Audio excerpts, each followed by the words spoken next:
जय हिंद दोस्तों। स्वागत आपका हमारे चैनल पर। और हम पढ़ रहे हैं दिल्ली सल्तनत के बारे में। हमने पिछले वीडियो में पढ़ा कि दिल्ली सल्तनत में कुतुबुद्दीन ऐबक का शासनकाल कैसा रहा। दिल्ली सल्तनत, ठीक है। तो ये सब हम लोग पढ़े वहाँ पे। आज उसी का एक आगे पढ़ेंगे हम लोग, इल्तुतमिश। क्या पढ़ेंगे? इल्तुतमिश। और जब 1210 में उसकी डेथ होगी तो 1210 से 1236 तक इल्तुतमिश जो है वो शासन करेगा दिल्ली सल्तनत पे। आप समझ सकते हैं कि 26 साल की शासन काल में, ये जो 26 साल इसने शासन अपनाया, इसमें इल्तुतमिश ने बहुत अपने सारे विरोधी को तो समाप्त करेगा। पहली बात, कुछ ऐसा काम करेगा जो आज भी उस चीज को अपनाया जाता रहा है भारत में, अभी भी वो ऐसा सिस्टम चलता है। वो क्या है मैं बताऊंगा। तो इल्तुतमिश एक बहुत इंपॉर्टेंट टॉपिक है और इसको आप अच्छे से पढ़िएगा। इल्तुतमिश को कहा जाता है गुलाम वंश का वास्तविक संस्थापक। अगर मैं आपसे ये सवाल पूछूं कि दिल्ली सल्तनत का संस्थापक कौन है, तो कुतुबुद्दीन ऐबक। दिल्ली सल्तनत का वास्तविक संस्थापक कौन है, तो इल्तुतमिश। गुलाम वंश का संस्थापक कौन है, फिर से कुतुबुद्दीन ऐबक। गुलाम वंश का वास्तविक संस्थापक कौन है, तो फिर से इल्तुतमिश। ठीक है, क्या नाम मैंने बताया? इल्तुतमिश। और इल्तुतमिश को ये पहले खरीदा था, कुतुबुद्दीन ऐबक ने इल्तुतमिश को खरीदा था। कहाँ खरीदा था? तो एक मेरे उस समय अनिलवाड़ा एक जगह हुआ करता था, वहां पे एक युद्ध हुआ था, वाड़ा, ठीक है। वहां पे इसको खरीदा था। अनिलवाड़ा के युद्ध में, अनिलवाड़ा के मैदान में इल्तुतमिश को कुतुबुद्दीन ऐबक ने खरीद लिया था। ठीक है, ये आपको पता होना चाहिए। और मैं अगर इसमें आपको बता दूं कि जो इल्तुतमिश था भारत में, देखिए कुछ ऐसा काम करेगा, क्योंकि इनकी जो पॉलिसी रहेगी वो कुछ ऐसी रहेगी जो हिंदू विरोधी तो रहेगी ही रहेगी, लेकिन कुछ ऐसा भी काम किया गया था इसके शासनकाल में जो आज भी भारत के इतिहास में इंपॉर्टेंट है। इल्तुतमिश के बारे में मैं पहले आपको बता दूं तो इसे कहा जाता है गुलामों का गुलाम। पहली बात तो ये है, क्या कहा जाता है इसे? गुलामों का गुलाम। पहला एकदम एक एक पॉइंट आप याद रखिएगा। इसे क्या कहा जाता है? गुलामों का गुलाम कहा जाता है। ईश्वर, आप कुछ कुछ लिख लीजिए, जैसे मैं आपको बोल देता हूँ क्योंकि मुझे बहुत लिखना पड़ेगा अभी यहाँ पे। इसको कहा जाता है ईश्वर की भूमि का रक्षक। और क्या कहा जाता है? ईश्वर की भूमि का रक्षक। इसे और कहा जाता है साम्राज्य का स्वामी, इसे कहा जाता है।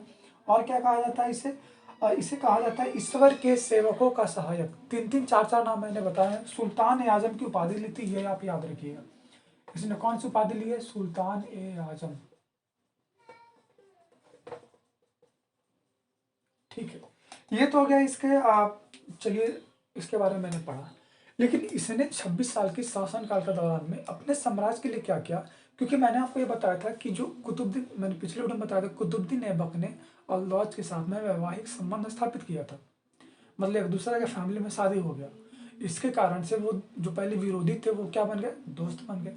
लेकिन यहाँ पे क्या होगा कि इसके बाद जब कुतुबुद्दीन ऐबक की मौत हो जाएगी, वो मरेगा, तो उसके बाद फिर से अल्लाज भारत पर अटैक करने की पॉलिसी बनाएगा वो। और इस कारण से इल्तुतमिश और अल्लाज के बीच में एक लड़ाई होगा। इल्तुतमिश और अल्लाज के बीच में क्या होगा? एक लड़ाई होगा। और इस लड़ाई में अल्लाज का साथ कौन देगा? कुबाचा। मैंने बताया था आपको कि गौरी का 3 गुलाम था, अल्लाज, कुबाचा और कुतुबुद्दीन ऐबक। और ये इसी लड़ाई को कहा जाता है तराइन की तीसरी लड़ाई। ठीक है, आपने पहला दूसरा पढ़ा हुआ है, लेकिन तराइन की क्या है? तीसरी लड़ाई है। ये आप याद रखिएगा, तराइन की तीसरी लड़ाई हुई थी। कब हुई थी? लगभग 1216 ईस्वी के आसपास। ठीक है, तराइन की तीसरी लड़ाई। इस लड़ाई में देखिए अल्लौज तो मारा गया, अल्लौज मारा गया था, और कुबाचा सिंधु नदी में कूद गया था, जिसकी वजह से उसकी जान चली गई। ये हमें यहाँ पे याद रखना है। पहला चीज तो यहाँ पे ये था। अभी देखिए यहाँ पे हम क्या पढ़ने वाले हैं कि जब इस अपने विरोधी को खत्म किया, तो यहाँ पे क्योंकि देखिए गुलामी तो था, मैंने बताया कि इसे गुलामों का गुलाम कहा गया।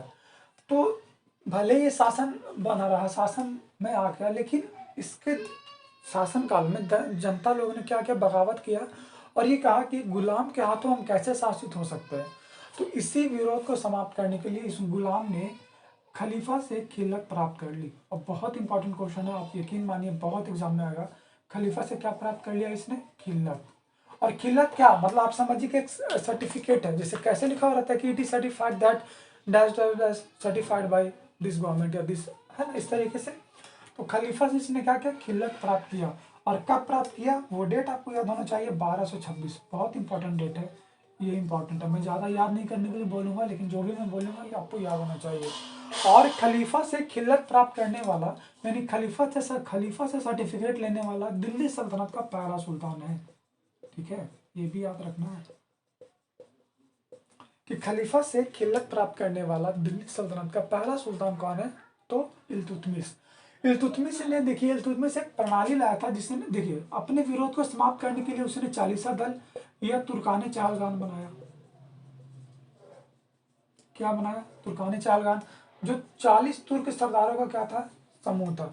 जिसे कहता है ना कि अली बाबा 40 सुर, तो वही 40, आप समझ जाइए कि 40 तुर्क सरदार का क्या है? वो एक ग्रुप है जिसका मकसद ये था कि जो भी राज के खिलाफ बगावत करेगा उसको मार देना है।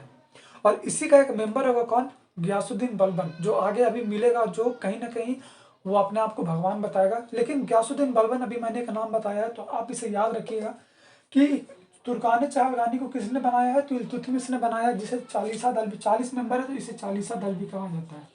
ठीक है, ये आप याद रखिएगा। और तुर्कान चालगानी बनाया गया था इल्तुतमिश के समय में, और इसमें जो भी राजा के खिलाफ बगावत करेगा उसे क्या किया जाएगा? मारा जाएगा।